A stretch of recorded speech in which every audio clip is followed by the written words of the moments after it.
Сайн байцгаана уу? Өмнөх 2 дугаарт бид эхлээд үүлийн үр гэж юу вэ? Дараа нь мунхаглал гэж юу вэ гэсэн хоёр үндсэн ойлголтын талаар ярилцсан. Эхний дугаарт бид үүлийн үрийг ямар нэгэн үйл үзэгдэх шагнал шийтгэлийн систем биш. Харин бидний давтагддаг бодол, мэдрэмж, үйлдэл өөрсдийнхөө дараагийн үр дагаврыг бий болгож байдаг мөчлөг гэж харсан. Хоёр дахь дугаарт тэр мөчлөгийн үндэс болсон мунхаглалын тухай ярилцсан. Мунхаглал гэдэг нь мэддэггүй байхыг хэлдэггүй. Харин бодит байдлыг байгаа чигээр нь харахгүй байхыг хэлдэг. Өөрөөр хэлбэл бид бодлоо үнэн гэж андуурдаг, мэдрэмжээ бодит гэж итгэдэг. Өнгөрсөн туршлагаараа өнөөдрийн нөхцөл байдлыг дүгнэдэг. Тэгээд тэр ойлголтынхоо дагуу хариу үйлдэл үзүүлдэг. Ингээд нэг мөчлөг бий болдог. Мунхаглал, үйл, үр, дахин мунхаглал. Тэгвэл өнөөдөр хамгийн чухал асуултын тухай ярилццгаая. Хэрвээ энэ мөчлөг үнэхээр байдаг юм бол түүнийг өөрчилж болох уу? Болдог бол яг хаанаас нь өөрчилдөг вэ? Боддын сургаалын хариулт нь ухаарлал юм. Гэхдээ ухаарлал гэдэг үгийг хүмүүс янз бүрээр ойлгодог. Зарим хүн ухаарлыг гэгэрэлтэй адилтгана. Зарим хүн маш их ном уншихыг ухаарлал гэж боддог. Зарим нь олон жил бясалгал хийсэн хүнийг л ухаарсан гэж төсөөлдөг. Харин миний өнөөдөр ярилцах гэж байгаа ухаарлал бол өдөр тутмын амьдралд хүмүүрд тохиолддог зүйл юм. Ямар нэгэн нийт шид биш. Харин маш энгийн нэг чадвар. Яг одоо миний дотор юу болж байгааг анзаарах чадвар юм. Энэ чадвар яагаад хүчтэй вэ? Учир нь үүлийн үрийн мөчлөгийг өөрчилдөг зүйл нь гаднах нөхцөл биш. Харин нөхцөлд хэрхэн хариулах бидний дотоод үйл явц байдаг юм. Тиймээс өнөөдрийн дугаараар бид мэдрэлийн шинжлэх ухаан болон буддын сургаалын аль аль өнцгүүдээс ухаарал гэдэг зүйлийг тайлбарлах гэж хичээх болно. Мэдэх болон ухаарах хоёрын ялгаа. Бид бүгд маш их зүйл мэддэг. Тамхи татах эрүүл мэндэд муу гэдгийг мэддэг. Стресс удаан үргэлжилбэл бие махбодод нөлөөлдгийг мэддэг. Уурлах үедээ хэлсэн үгээ буцааж чаддгүй гэдгийг ч мэддэг. Хит их ажиллах нь ядаргаанд хүрэгдгийг бас мэддэг. Хитрхийг санаа зовлоогээд асуудал шийдэхдэггүй гэдгийг ч мэддэг. Гэхдээ мэддэг мөртлөө яагаад тэр бүх зүйлийг өөрчилж чаддгүй юм бол? Яагаад мэдлэг дангаараа биднийг өөрчилж чаддгүй вэ? Үүнийг ойлгохын тулд нэгэн жишээ авъя. Танд Улаанбаатараас Өвсгөл хүртэлх замын хамгийн дэлгэрэнгүй газрын зураг байна гэж төсөөлье. Та хаана ямар эргэлт байдгийг мэддэг. Хаана ямар шатхуун түгээх станц байдгийг мэддэг. Хэдэн километр зам туулахыг мэддэг. Гэхдээ та тэр замаараа хизээж өөрөө явж үзээгүй. Харин өөр нэгэн хүн газрын зураггүй ч тэр замаар зөндөө олон удаа явсан гэж бодъё. Зам бороотой үед ямар байдгийг мэддэг. Өвөл мөсдөд ямар байдгийг мэддэг. Шүн жолоо барих ямар мэдрэмж төрдгийг мэддэг. Та хоёрын хинэн энэ замыг илүү сайн мэдэх вэ? Мэдээж өөрөө тулж явсан үнэ. Учир нь мэдээлэл толгой татгалагдаж, харин туршлага бүх биеэр мэдрэгддэг. Ухаарлал яг үүнтэй адилхан. Та багтаа наадах чаа халуун түлэгдэнэ гэдэг үг зөндөө сонссон баг. Томчууд битгий үргэж зөндөө ч хэлсэн баг. Та энэ үнийг толгоогоор ойлгож авсан. Гэхдээ нэг удаа санамсаргүйгээр халуун зүйлд хүрэхэд түлэгдэх гэдэг мэдрэмжийг бие махбодоор ойлгосон. Тэр мөчөөс эхлэн дахин хэн нэгэн тайлбарлаад байх шаардлагагүйгээр та ойлгосон гэсэн үг. Энэ бол мэдлэг туршлага болон хувирах мөч юм. Энэ бол ухаарлын хамгийн энгийн жишээ. Амьдрал дээр яг адилхан. Хэн нэгэн биднэрт уурлаж болохгүй ямар үр дагавартай байдгийг зөндөө хэлж өгдөг. Бид нэр заа гэж хэлдэг. Гэтэ дараагийн удаа дахиад л ууралчихсан байх тохиолдол зөндөө байдаг. Хэн нэгэн өөрийгөө хайрлах хэрэгтэй гэдэг биднэрт толгой тохидог. Гэхдээ алдаа гарах бүртээ өөрийгөө хамгийн түрүүнд буруутгадаг. Яагаад? Учир нь бид нэр мэдээллийг бол зөвхөн сонссон. Гэхдээ өөрийн дотор тэр үйл явцыг хараахан хараагүй байгаа юм. Тиймээс мэдлэг гэдэг нь ямар нэгэн зүйлийн тухай мэдээлэл. Харин ухаарал бол тэр зүйлийг яг өөрийн дотор хэрхэн өрнөж байгааг шууд харах чадвар юм. Жишээ нь би ууртай байна гэдгийг мэдэх нэг хэрэг. Харин уур эхлэх мөчөд бидний амьсгал яаж өөрчлөгдөж, мөр гар хэрхэн чангардаг, би өөрийгөө хамгаалах байдал руугаа хэрхэн ордгийг мэддэж анзаарах нь өөр хэрэг юм. Яг энэ мөчөөс л эхлэн ухаарал гэдэг зүйл эхлэх боломжтой болдог. Учир нь бид харж чадахгүй зүйлийг өөрчилж чадахгүй. Харин харж эхэлсэн зүйлдээ шинэ сонголтыг бий болгох боломж олгодог. Яагаад бид мэддэг мөртлөө өөрчлөгддөг вэ? Одоо нэгэн сонирхолтой асуулт гарч ирж байна. Хэрэв бид юу зөв, юу буруу гэдгийг мэддэг юм бол яагаад өөрчилж чаддгүй юм бол? Яагаад тамхи татах хортой гэдгийг хүн мэддэг хэрнээ тамхиад татсаар байдаг юм бол? Яагаад харилцаанд хаана алдаа гаргадаг гэдгийг ойлгосон хүн дараагийн удаа яг тэр алдаагаа дахин давтдаг юм бол? Яагаад уурлах хэрэггүй гэдгийг мэддэг хүн дараагийн удаа ууралчихсан зогсож байдаг юм бол? Ихэнх хүмүүс энэ үед өөрийгөө буруутгаж эхэлдэг. Надад хүсэл зориг алга. Би сахилга батгүй юм байна. Би суулгүй юм байна. Гэх мэтээр өөрийгөө буруутгах нь зогсох нь илбэг. Гэхдээ үнэхээр асуудал хүсэл зоригт байсан уу? Миний ойлгосноор ихэнх тохиолдолд энэ ямар ч хамаа байхгүй. Учир нь бидний маш олон үйлдэлийг тухайн мөчөд гаргасан ухамсартай шийдвэр биш. Олон жилийн турш давтагдсан автомат хэм маяг удирдах байдаг. Энд тарих маш ухаалаг ажилдаг. Өдөр бүр хийдэг бүх зүйлээ бид шинээр суралцдаггүй. Жишээ нь машин барьж сурч байсан үеэ санаарай. Эхний өдөр бүх зүйл төвөгтэй санагдана. Педал, араа, тойл, жолоо, замын тэмдэг бүх зүйлээр нэгэн зэрэг анхаарах хэрэгтэй болдог. Гэхдээ хэдэн жилийн дараа та хөгжим сонсоод хүнтэй ярилцсангаа бүр өөр юм хийнгээ хүртэл машина барьж чаддаг болчихсон байгаа. Яагаад? Учир нь тарих энэ үйлдэлийг автомат болгосон. Өглөө шүдээ угаахтаач бид хөдөлгөөн бүрээ боддоггүй. Энэ нь муу зүйл биш. Энэ бол тархины эрчим хүчээ хэмнэдэг хамгийн чухал чадваруудын нэг юм. Хэрэг бид алхам бүрээ шинээр боддог байсан бол өдөр тутмын хамгийн энгийн зүйл хүртэл хамгийн их ядаргаатай, хамгийн их энерги шаардсан ажил байж болох байсан. Гэхдээ автомат болдог зүйл нь зөвхөн машин барих болон шүдээ угаах биш юм. Сэтгэл хөдлөлийн хариу үйлдэл ч гэсэндээ автомат болж чаддаг. Жишээлбэл хэн нэгэн таныг шүүмжлэхэд та бодож амжилгүйгээр өөрийгөө хамгаалж эхэлдэг. Хэн нэгэн таныг тоохгүй өнгөрөхөд та шууд намайг үл хөндлөж байна гэж боддог. Хэн нэгэн таныг орхиход би хангалтгүй юм байна гэж шууд дүгнэлт хийдэг. Асуудал гарахад зарим хүн шууд уурладаг. Зарим нь дуугүй болдог. Зарим нь зүхтдэг. Зарим нь бүхнийг өөрөө хариуцах гэж оролддог. Зарим нь бусдад таалагдах гэж өөрийгөө бүрэн мартдаг. Эдгээрийн ихэнх нь тухайн мөчөд шинээр гарсан шийдвэр биш. Олон жилийн турш давтагдсан хамгаалах арга байдаг. Жишээ нь багтаа алдаа гарах болгондоо хатуу загнуулдаг байсан хүүхэд эсвэл бие махбодын шийтгэл авдаг байсан хүүхэд том болоод дарга нь энэ хэсгийг засчих уу гэж хэлэхэд би энэ аюул мэдэрч болно. Дарга ердөө тухайн ажлын тухай л ярьж байсан. Харин тухайн үний тарих би хангалтгүй юм байна. Би буруу хүн гэж орчуулж ойлгож болно гэсэн үг юм. Тэгээд өөрийгөө шууд хамгаалтын байдал руу орно. Эсвэл бүр ажлаа түр хойшлуулж магадгүй. Өөрөөр хүүхэд бага байхдаа байнгын хэрүүл тэмцэл харж өссөн бол харилцаанд жижиггүй үл ойлголцол болоход шууд аюулыг мэдэрч болно. Тэгээд ярилцлагын хооронд алга болж, хариу бичгээ болж, ажлаараа өөрийгөө дардаг. Эсвэл харин ч эсрэгээрээ маш чанга дуугаар маргалддаг. Энэ бүхэн тухайн үнийг муу хүн гэсэн үг биш юм. Тэр хүний мэдрэлийн систем ингэж амьд үлдэхийг сурсан гэсэн үг. Тиймээс заримдаа бид би ингэмээргүй байна гэж бодсон ч би аль хэдийн хуучин замаараа хөдөлж гисэн байдаг. Энэ үед өөрийгөө буруутгахаас өмнө нэг зүйлийг ойлгох хэрэгтэй юм. Тарих үргэлж хамгийн танил замаа сонгодог. Яагад гэвэл тэр зам хамгийн бага энерги шаарддаг. Харин шин зам гарахын тулд ухамсартай байдал болон анхаарал хэрэгтэй болдог. Тиймээс өөрчлөгдөх эхний алхам өөрийгөө буруутгах биш. Өөрийн автомат маягийг таньж эхлэх юм. Ухаарл яг хаана үүсдэг вэ? Тэгвэл ухаарл яг ямар мөчөд бий болдог юм бол? Олон хүн ухаарл гэдэг нь би юу гэхээ мэдэх гэж боддог. Гэтэ миний ойлгосноор би яг одоо юу хийж байгаагаа анзаарах чадвар гэж хэлж болохоор юм.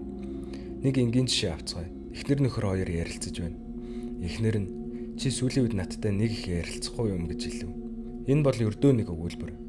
Гэхдээ нөхрийн тарих үүнийг чи хангалтгүй нөхөр гэсэн шүүмжлэл болгож хөрвүүлж болно. Тэр дайруу мөрж хангарч амьсгал богиносож зүрх хурцаж тэгээд тэр хүн шууд урдаас нь би ажилдаа байгаа үстэй гэж өөрийгөө хамгаалж эхэлнэ. Ингээд маргаан эхэлнэ гэсэн үг.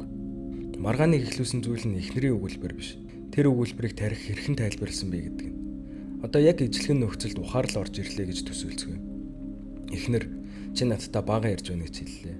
Нөхөр өмнөх шигээ мөрөн чангарч байгааг анзаарна. Амьсгал өөрчлөгдөж байгаагаа анзаарна. Толгой дотор намайг буруутгаж байна гэсэн бодол гарч ирж байгааг анзаарна. Тэгээд дотроо би одоо өөрийгөө хамгаалах байна гэдгийг олж харна гэсэн үг юм. Тэр секунд ч хүрэхгүй хугацаанд юу болж өөрчлөгдсөн бэ?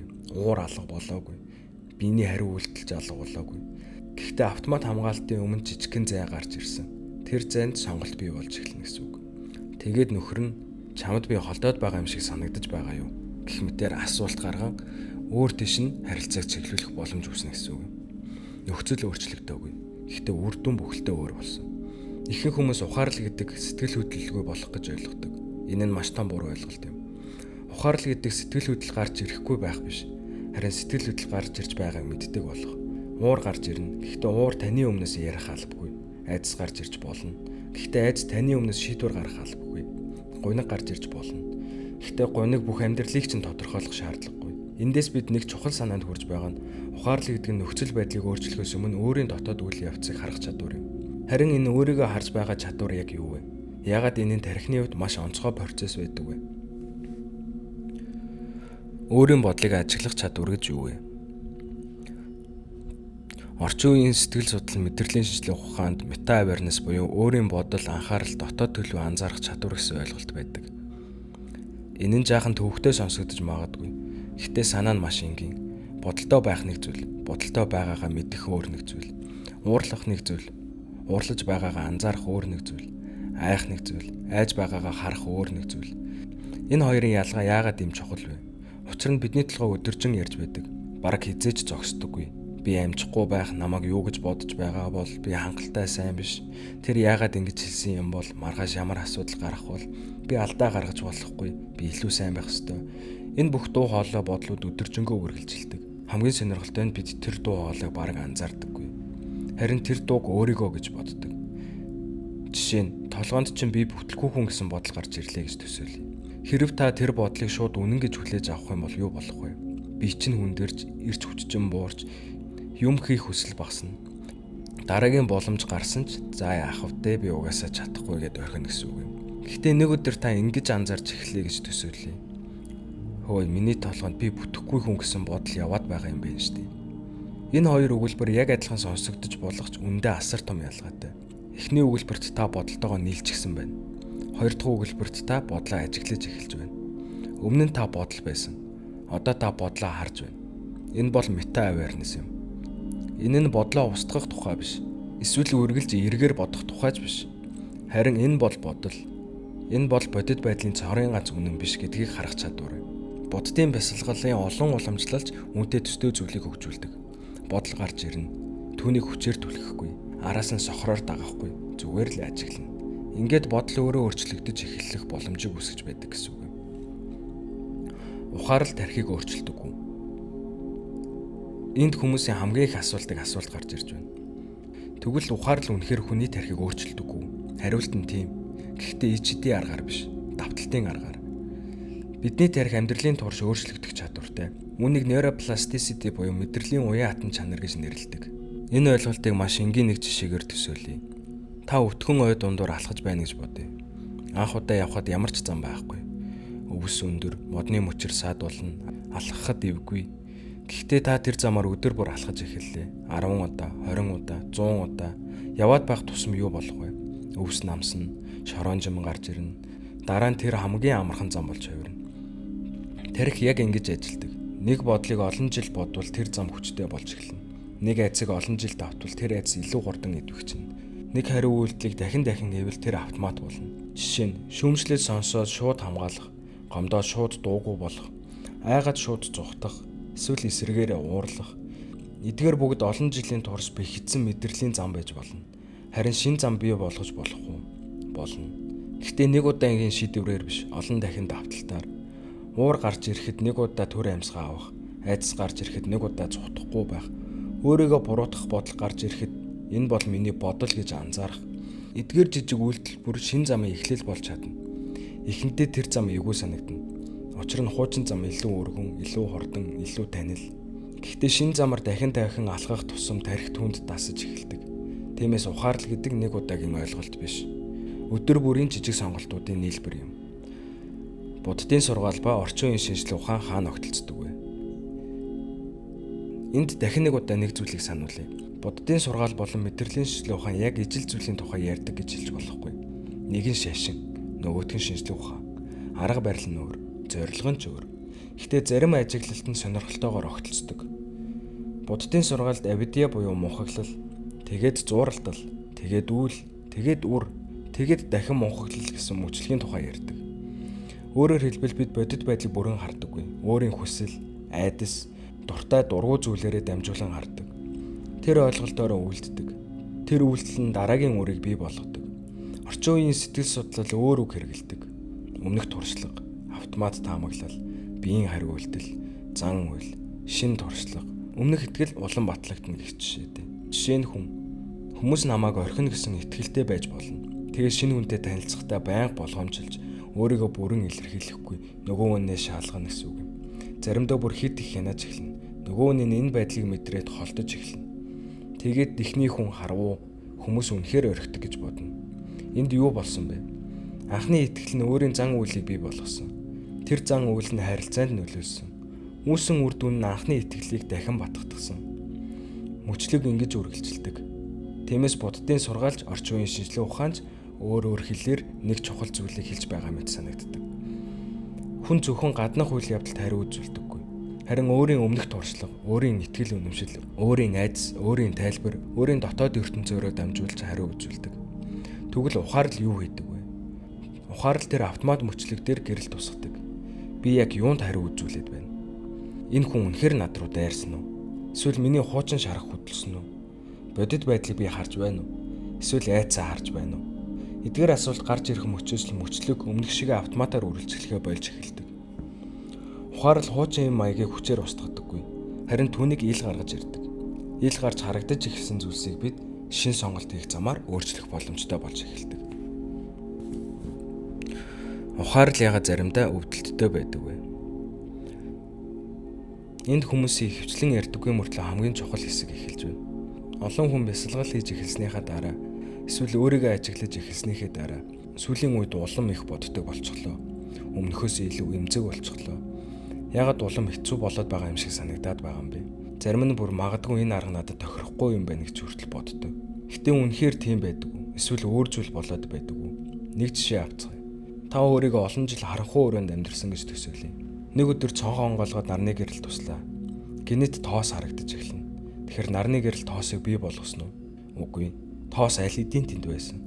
Зүгээр л өмнө харагддаггүй байсан. Ухаарал яг үүнтэй адилхан. Ухаарал зовлон шинээр бүтээдэггүй. Харин өмнө нь анзаардаггүй байсан зүйлийг харагдуулж эхэлдэг. Өмнө нь хүн ажиллаараа өөрийгөө мартдаг байсан. Өдөржин ажиллана, орой дуцаа үзнэ. Амралтын өдөрч завгүй байна. Тэгээ нэг өдөр өөртөө цаг гаргаж зүгээр л чимээгүй сухад дотроос нь гуниг гарч ирнэ. Тэр гуниг өнөөдөр би болсон юм биш. Өмнө нь ажиллаар дарж байсан зүйл одоо харагдаж эхэлсэн гэсэн үг. Өөр нэг хүн бүхэнд туслахыг хичээж байна. Хизээч үгүй гэж хэлдэггүй. Бүгд түүнийг сайхан сэтгэлтэй хүнийг гайхан магтдаг. Гэтэл нэг өдөр өөрийгөө ажиглаж эхлээд би үнэхээр туслахыг хүсэж байгаадаа биш юм байна. Хүмүүс намайг голохгүй гэж айдаг учраас би дандаа зөвшөөрдөг юм байна гэж ойлгож болох юм. Энэ ухаарал бол таатай биш. Гэхдээ үнэн. Өөр нэг хүн өөрийгөө би шуудхан хүн гэж боддог байлаа гэж бодъё. Гэвч нэг өдөр өөрийгөө ажиглаад би үнэндээ эмзэг байгаагаа нуухын тулд уурладаг юм байна гэж өөрийгөө олж харж болно. Энэ ч бас өвдөлттэй. Яагаад гэвэл бид өөрсдийнхөө тухай бүтээсэн дүр төрхтэй нүүр тулж эхэлж байгаа юм. Бид бүгд өөрийн тухай нэг түүхтэй байдаг. Би хүчтэй хүн, би сайн хүн, би үргэлж зөв байна. Би бусдаас хамаардаггүй. Надад асуудал байхгүй. Харин ухаарал эдгээр түүхийг үнэн эсхийг асууж эхэлдэг. Тиймээс ухаарал заримдаа өвддөг. Яагаад гэвэл үнэнийг харах нь үргэлж амар байдаггүй. Гэтэ энд байгаа ялгаа нь ухаарал бол өөрийгөө буруутгах тухай биш. Хэрв та би ийм байсан юм бэ, би ямар муухай хүн бэ гэж бодож эхлвэл та зүгээр л өөр нэг автомат хэм маяг руу орж эхэлж байна. Харин ухаарал ингэж эхэлдэг. Энэ бол миний буруу биш. Гэхдээ энэ бол миний хариуцлага. Өнгөрсөн туршлагаа бид сонгодоггүй. Хүүхэд насааж сонгодоггүй. Бусдын бидэнд хандсан хандлагыг сонгодоггүй. Гэхдээ өнөөдрөөс эхлээд тэр хэм маягийг ажиглаж сурах хэсгээ бид сонгож чадна. Тиймээс ухаарал гэдэг өөрийгөө шүүх тухай огт биш юм. Өөрийгөө ойлгох тухай юм. Ухаарал гэдэг сэтгэл хөдлөлгүй болох тухай биш. Энд хүмүүсийн хамгийн том эндүрдэг бас нэгэн зүйл гарч ирж байна. Олон хүн ингэж боддог. Би ухаарчихвал дахиж уурлахгүй. Би бясалгадаг болохоор айх эсгүй. Би өөрийгөө хөгжүүлж байгаа учраас үргэлж тайван байх ёстой. Гэхдээ амьдрал дээр тийм байдаггүй. Ухаарсан хүн ч уурлаж болно, айж болно, гомдож болно, гуниглаж болно. Заримдаа бүр хуучин хэм маягтааж орж болно. Тэгвэл ялгаа нь яг юу вэ? Ялгаа нь сэтгэл хөдлөлтөө биш. Харин сэтгэл хөдлөлтөөгөө ямар харилцаатай болсон бэ гэдэгт байдаг. Өмнө нь уур таны өмнөөс ярьдаг байсан бол одоо би уурлаж байна гэдгийг мэддэг гэсэн үг. Өмнө нь айдас таны өмнөөс шийдвэр гаргадаг байсан бол би яг одоо үнэхээр хүсэхгүй байна уу эсвэл айгаад байна уу гэдгийг ялгадаг гэсэн үг юм. Өмнө нь бодол болгон үнэн мэт санагддаг байсан бол би одоо энэ бол миний бодол. Энэ заавал үнэн бодит гэсэн үг биш гэдгийг олж харна. Энэ бол маш том өөрчлөлт. Учир нь өмнө нь сэтгэл хөдлөл таныг удирддаг байсан. Харин одоо та сэтгэл хөдлөлөө ажиглаж эхэлж байна. Далайг төсөөлөд үзээрэй. Давалгаа ярина. Зарим нь жижиг, зарим нь хүчтэй. Хэрв өөрийгөө зөвхөн давалгаа гэж бодвол давалгаа бүр таныг аваад явна. Харин өөрийгөө далай гэж харж эхлэх юм бол давалгаа ярьж болно, буцаж болно. Гэтэ далай хэвээрээ үлдэнэ. Бодолч ялгаагүй, мэдрэмжч ялгаагүй. Тэд ирдэг, байдаг, буцдаг. Харин бид ихэнхдээ төр зургийн мэдрэмжийг өөрийн мөн чанар гэж андуурдаг. Буддийн сургаалдаж, орчин үеийн mindfulness-ийн судалгаанд ч энэ ялгааг маш чухал гэж үздэг. Өөрөөр хэлбэл ухаарал гэдэг мэдрэмжгүй болох тухай биш. Мэдрэмжтэй байсан ч түүнд бүрэн автахгүй байх тухай юм. Төгсгөл. Өмнөх дугаараар бид мунхаглал хэрхэн үеийн үрийг бий болгодог, үйл хэрхэн үрийг бий болгодог тухай ярьсан. Харин өнөөдөр тэр мөчлөгийг өөрчилж болох цэг хаана байдгийг ярьлаа. Тэр нь ухаарал. Гэхдээ ухаарал гэдэг бүхнийг мэддэг болох тухай биш. Өөрийгөө бусдаас илүү хүн болгох тухайч биш. Шинэ хүн болж шинэ хувилбар гаргаж ирэх тухайч бас биш. Харин яг одоо өөрийн дотор юу болж байгааг үнээр нь харж эхлэх тухай юм. Бодол гарч ирж байгааг харах, мэдрэмж төрж байгааг мэдэх, бидний бие хэрхэн хариу үзүүлж байгааг анзаарах, автомат маяг ажиллаж байгааг харах. Тэр харах чадвар гарч ирэх мөчөөс л сонголт бий болдог. Тэр сонголтноос шинэ үйл төрнө. Шинэ үйлээс шинэ үр төрнө. Магадгүй буддын сургаал ухаарлыг эрх чөлөөний эхлэл гэж ярьдаг нь үүнтэй холбоотой байх. Учир нь эрх чөлөө гэдэг гаднах бүх ертөнцийг өөрчлөх тухай биш. Харин дотоод автомат маягтай сохроор захирагдахгүй байх тухай юм. Гэхдээ эндээс дараагийн маш сонирхолтой зүйл гарч ирж байгаа нь хэрвээ ухаарл ийм хүчтэй юм бол яагаад бид өөрсдийн маягаа ойлгочихсон мөртлөө дахин давтдаг юм бол? Яагаад би яагаад ингэдгээ мэддэг гэдэг хүн дараагийн удаа яг адилхан хариу үйлдэл үзүүлдэг юм бол? Яагаад ойлголт дангаараа өөрчлөлт болж чаддгүй вэ? Яагаад зарим ойлголт зөвхөн толгоонд үлддэг атлаа, зарим ойлголт хүний амьдралыг үнэхээр өөрчилдөг вэ? Дараагийн дугаарт бид яг энэ талаар ярилцсан. Яагаад ойлгох нь автоматар өөрчлөлтийг бий болгодоггүй гэдэг сэдвэр. Учир нь ухаарал бол өөрчлөлтийн эхлэл байж болох ч өөрчлөлт өөрөө хэрхэн бий болдог нь өөр нэг маш сонирхолтой сэдв юм. Үзэж сонсон та бүхэндээ баярлалаа.